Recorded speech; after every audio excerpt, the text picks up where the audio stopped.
My name is Avi Schwartz. I'm a partner at Deloitte in our infrastructure practice, and we have the opportunity to work with many public sector agencies, trying to help them build differently and bringing a whole host of various consulting services, and most recently AI, which has been a great learning experience for me. So yesterday I asked AI, specifically ChatGPT, for an opening joke for this conference. And if you want to know some of the answers, you can see me in the hallway, but they weren't going to work here. But there were a bunch of them, but it wasn't that good. So there's still work to do, at least in terms of speech writing for ChatGPT. A few months ago, Deloitte conducted a survey and found that 46% of engineering and construction firm leaders believe that they lack the technical skill and training to adopt artificial intelligence. And 40% of construction executives in that survey, maybe with some of you, I'm not sure who actually took it, perceived that the reluctance of staff to change was a barrier to adopting AI.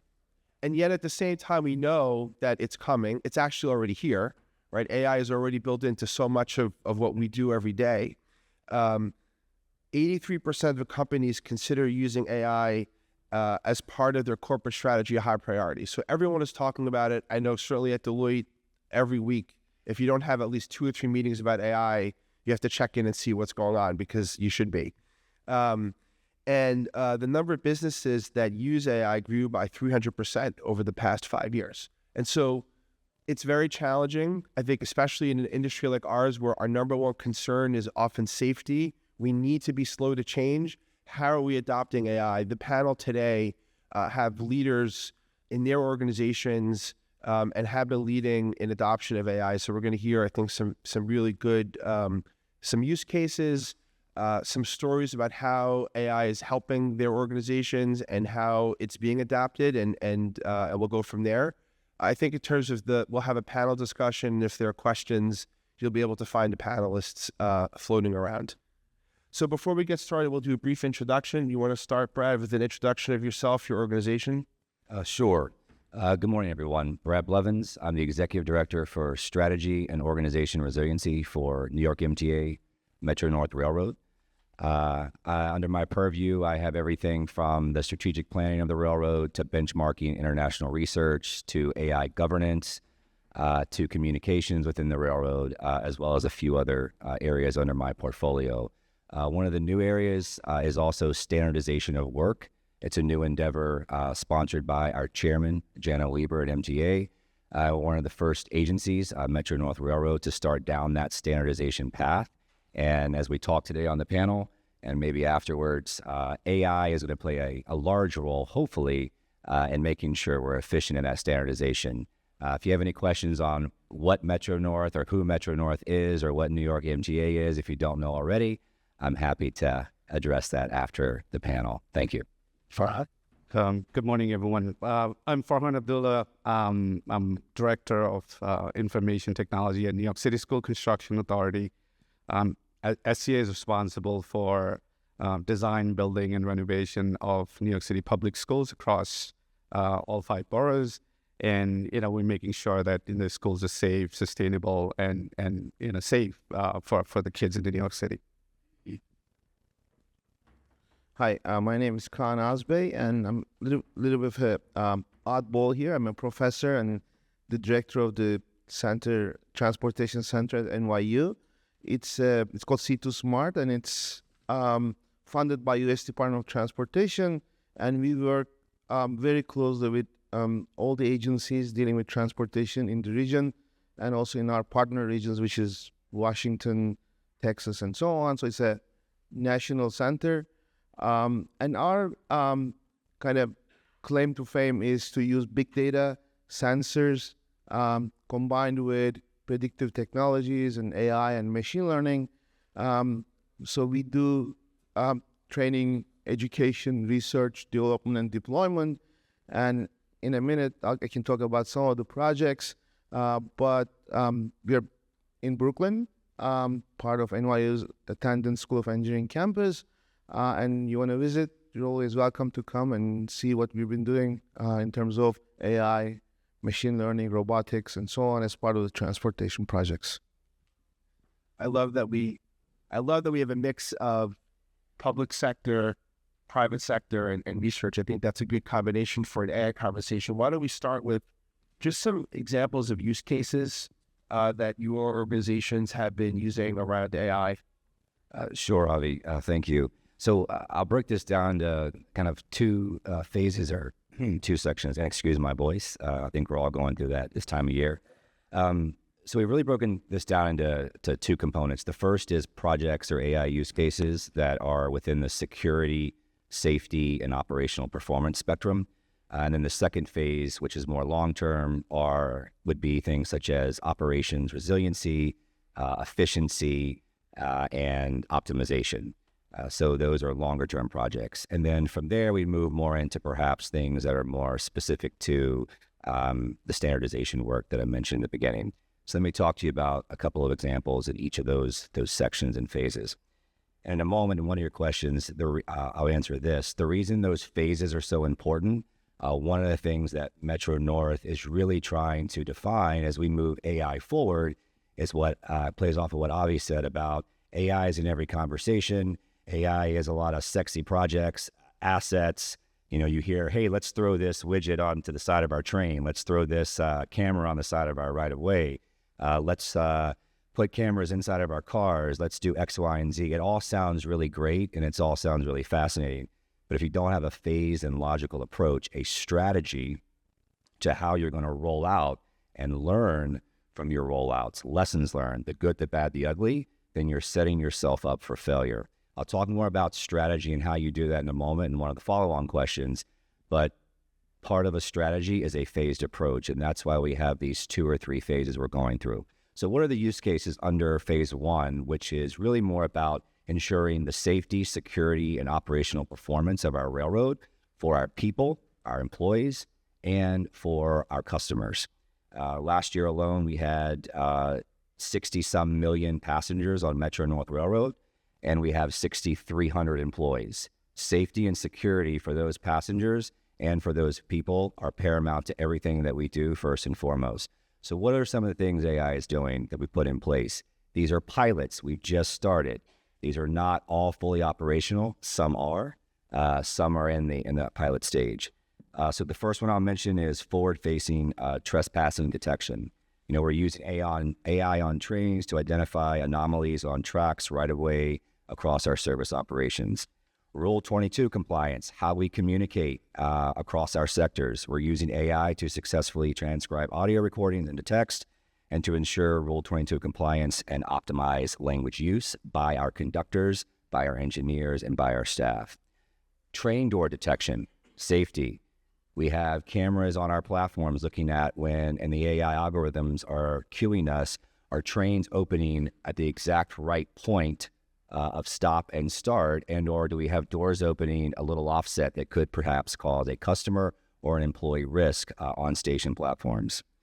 Intrusion detection, using AI and infrared night vision and other alerts for intrusion or trespassing detection on our right-of-way and in our facilities helps with security.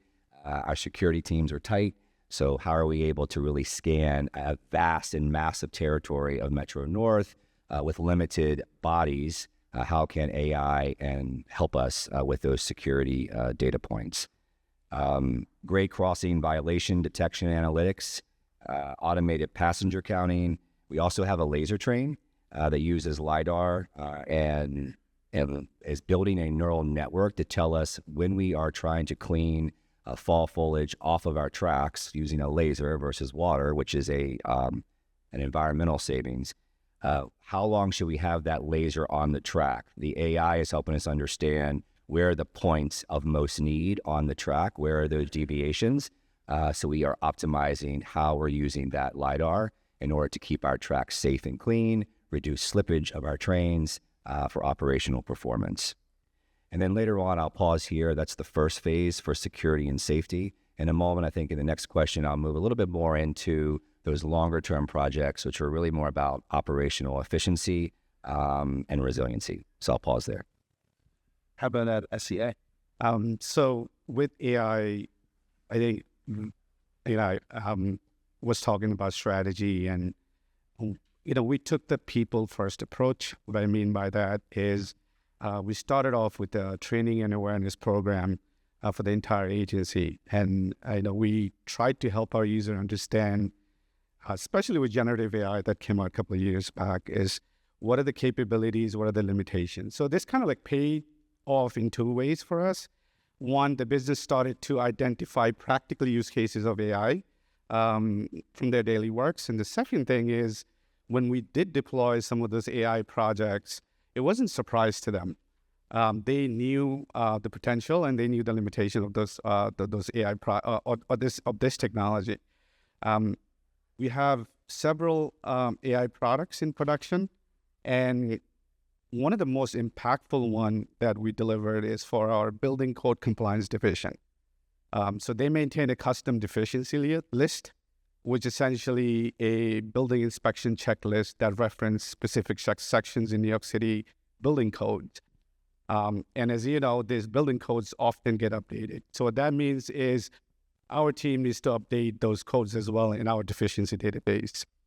Just imagine going through thousands of sections and 3,000 plus pages of building codes, fire, mechanical, plumbing codes, right? An approach that took weeks, not months, for us to do that comparison, review, and update.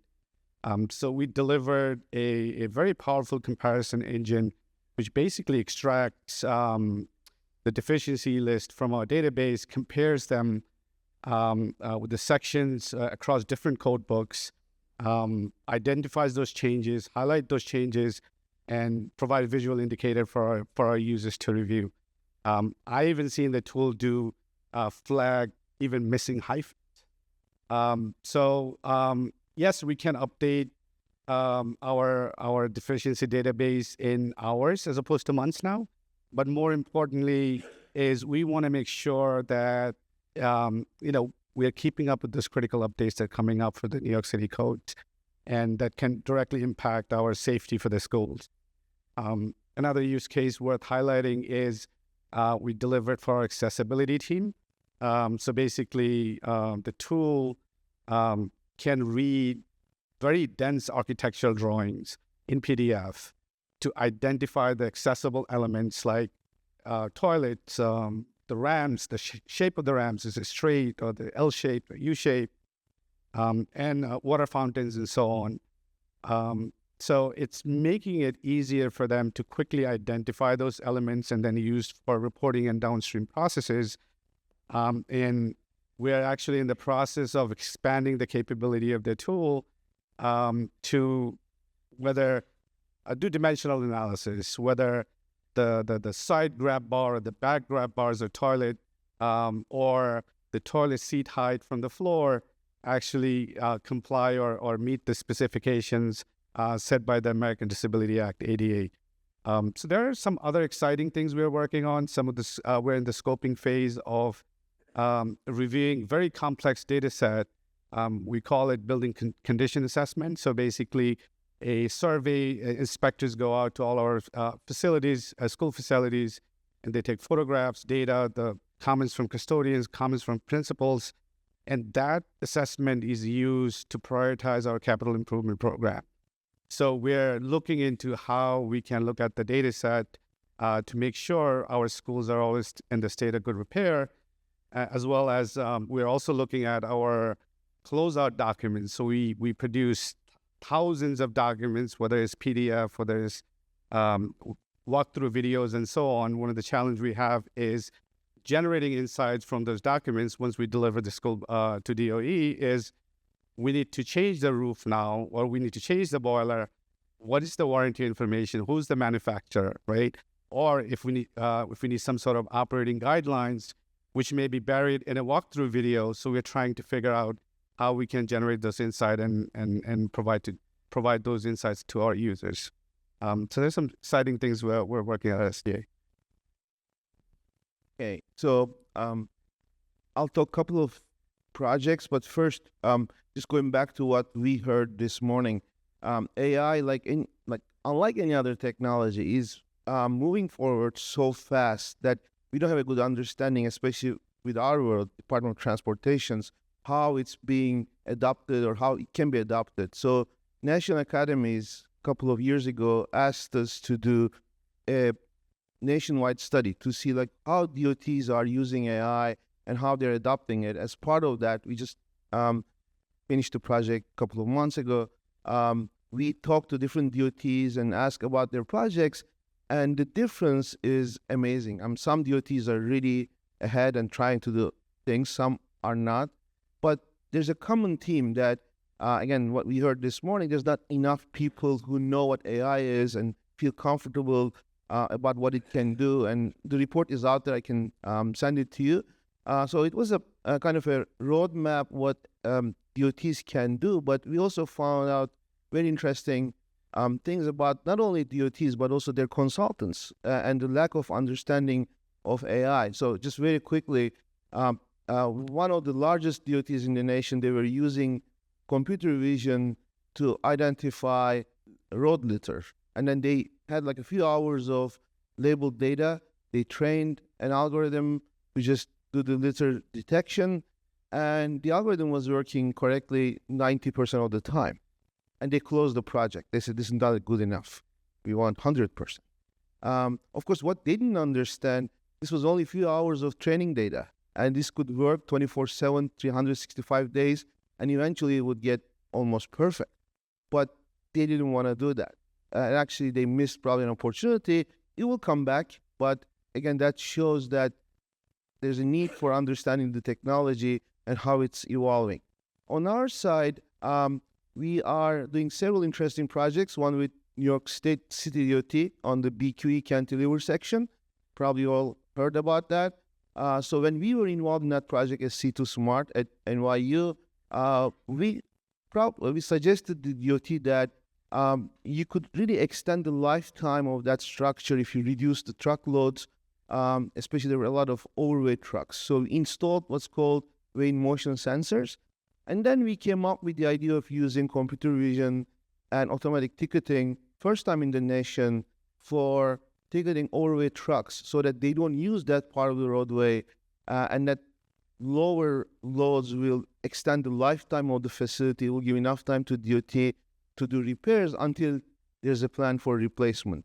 And I think this was a very successful project that used our engineering expertise using the impact of the loads on this aging infrastructure, AI, computer vision, and so on, and then help the DOT to address a real-world problem. The other one is that more fun with my students during COVID. They were bored. They came, what can we do to understand if people are listening to this distancing guidelines? So we decided to use the public feed from DOT cameras. There's 1,000 of them.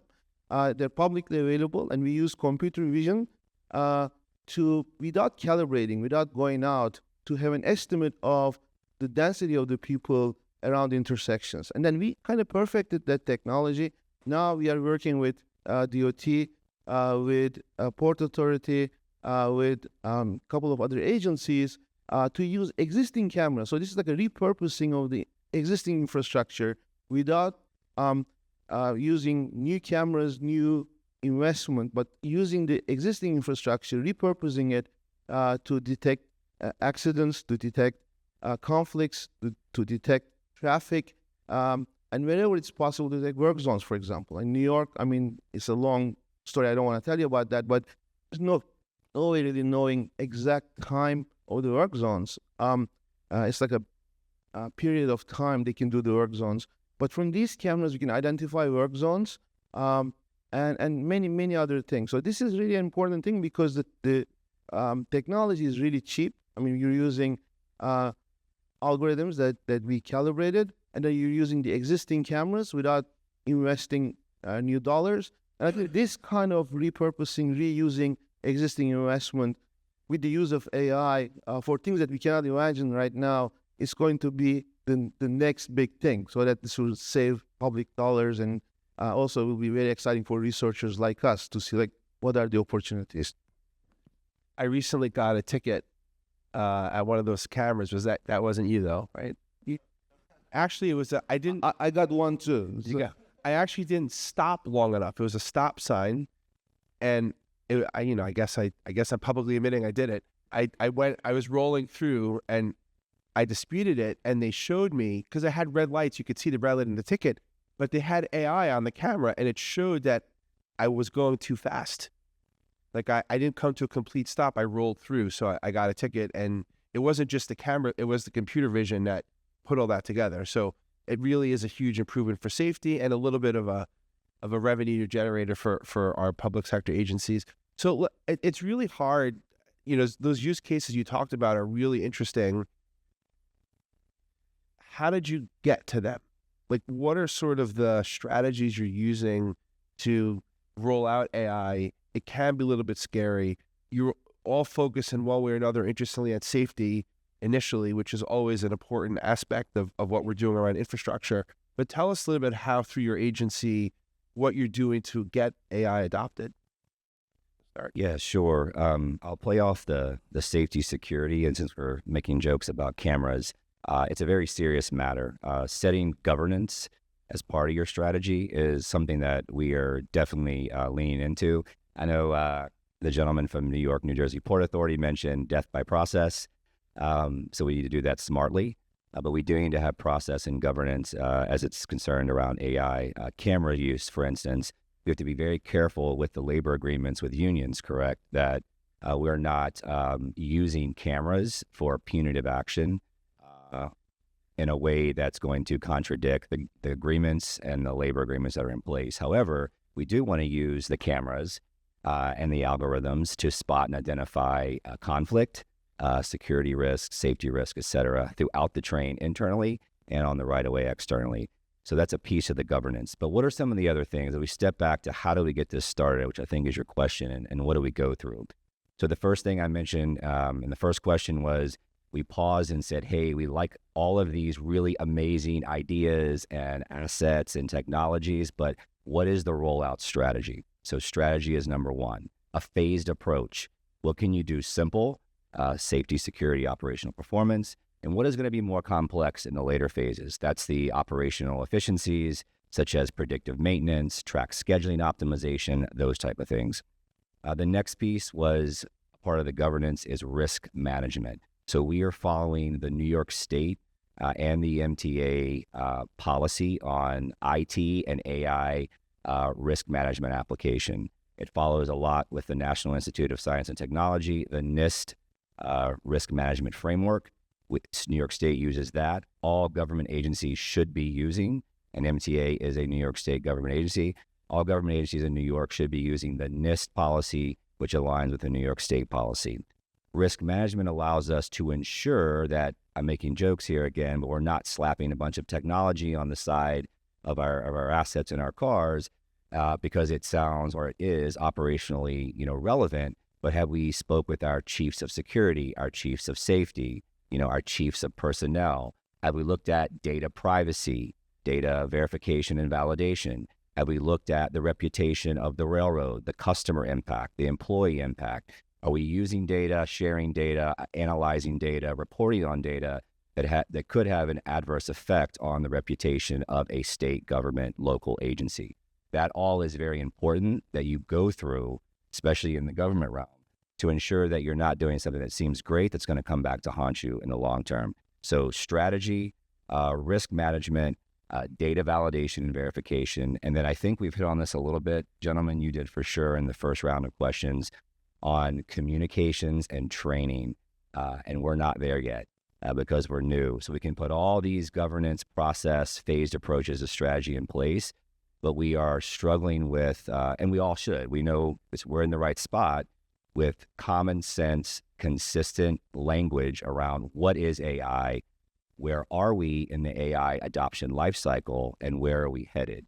And that takes a lot of consistent communications, simple language, and training at all levels of your workforce. And I'll close the question by saying that let's not forget, when you're going through all those things about stand up, a lot of people forget to mention the phrase of human in the loop. AI in our agency, and it should be in all agencies, as far as a government agency is concerned, we should not be allowing AI to make decisions on behalf of the agency. AI collects data and information that provides better information to inform decisions that a human, a leader, will make on behalf of that institution. That is very important, the human in the loop. I'll pause there. So I'll pick up on human in the loop conversation. So one of our early challenge, and still is a challenge, is help our users understand the probabilistic nature of AI. So, I'll give you a quick example of when we said this computer vision model, picks up or identify the accessible toilets with 90% accuracy. The question came back is like, what do you mean by 90% accuracy? What happened to the 10%? So we found that reframing that conversation and, providing our user with a review screen that consolidates data from multiple places and, and quickly for our experts to look into that data and before sending it to the downstream processes for other things. But picking up on that AI, this approach is helping us to make sure that the AI's capability, and this recipe is working for us very well, is AI's capability, combining that with our experts is actually a great strategy for us moving those AI projects forward. I think as a university, obviously, you're very interested in training, and even the report I mentioned that made that point that there's more training needed. The other thing is that human in the loop is great, but also AI is just an algorithm. So if I make that statement in my class, if I called artificial intelligence artificial prediction, nobody would have interested it. When you put the intelligence, the human kind of a thing, then people get really, but it's not that, it's just an algorithm. So we need to understand that. So expecting 100% from an algorithm is not correct. And human beings make mistakes too. We collect data with the students. There's like 25 to 30% error in regular traffic data collection. You collect data with sensors, that's 15%. So you need to go back and do cleaning and so on. So, there's nothing perfect in this world. So we need to understand that. But I think my suggestion is that the technology of AI and machine learning is moving so fast, there's no time to wait. So I think training, understanding, and moving forward is the only solution. There's nothing else we can do. Thank you so much. Any questions for panelists? Find them throughout the day. Thanks for having me.